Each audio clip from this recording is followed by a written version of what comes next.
महाराष्ट्र राज्यातील प्रत्येक महत्त्वाच्या घडामोडी फक्त आपल्या बेधडक मी मराठी न्यूज चॅनलवर. महाराष्ट्राचा बुलंद आवाज. मुंडे साहेब, शहाद्यात गुटख्याचा धुमाकूळ, बंदीला ठेंगा, प्रशासन झोपेत. महाराष्ट्रात गुटखा विक्रीवर बंदी असताना शहादा शहरात मात्र गुटखा सहज उपलब्ध होत नसल्याच्या तक्रारी आणि नागरिकांच्या चर्चेमुळे अन्न व औषध प्रशासनाच्या कारभारावर गंभीर प्रश्नचिन्ह निर्माण झाले आहेत. राज्यात कठोर कारवाईचा संदेश दिला जात असताना शहाद्यात बंदी असलेला गुटखा बाजारात पोहोचतोच कसा, हा थेट सवाल आता प्रशासनासमोर उभा राहिलाय.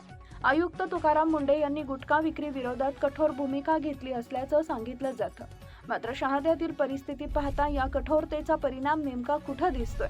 बंदी असलेला गुटखा विकला जात असल्याची माहिती प्रशासनापर्यंत पोहोचत असेल आणि तरीही विक्री सुरूच राहत असेल तर संबंधित यंत्रणेची जबाबदारी निश्चित होणार की नाही? गुटखा विक्री हा केवळ नियमभंगाचा विषय नसून तरुणांच्या आरोग्याशी संबंधित गंभीर प्रश्न आहे. त्यामुळे एखाद्या दुकानावर कारवाई करून प्रसिद्धी मिळवण्यापेक्षा गुटख्याचा साठा, पुरवठा साखळी आणि विक्रीचं ठिकाण यांचा तपास करून संबंधितांवर कायद्यानुसार कठोर कारवाई होणं गरजेचं आहे. मुंडे साहेब, आता फक्त आदेश आणि घोषणा नको आहेत. शहाद्यात प्रत्यक्ष कारवाई दिसली पाहिजे.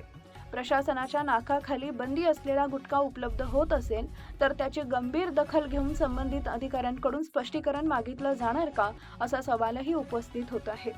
शहादा शहरात गुटखा विक्री होत असल्याची ठोस माहिती किंवा पुरावे प्रशासनाला मिळाल्यास त्यावर तातडीनं कायदेशीर कारवाई करणं ही प्रशासनाची जबाबदारी आहे. कारवाई झाली तरच बंदीचा धाक निर्माण होईल, अन्यथा बंदी फक्त कागदावर आणि गुटखा बाजारात, अशीच नागरिकांची धारणा राहणार. आता प्रश्न एकच, आयुक्त तुकाराम मुंडे यांच्या नेतृत्वाखाली अन्न व औषध प्रशासन शहाद्यातील गुटखा विक्रीचा मुळापर्यंत तपास करून धडक कारवाई करणार की पुन्हा एकदा कारवाईच्या नावाखाली केवळ कागदी घोडे नाचवले जाणार?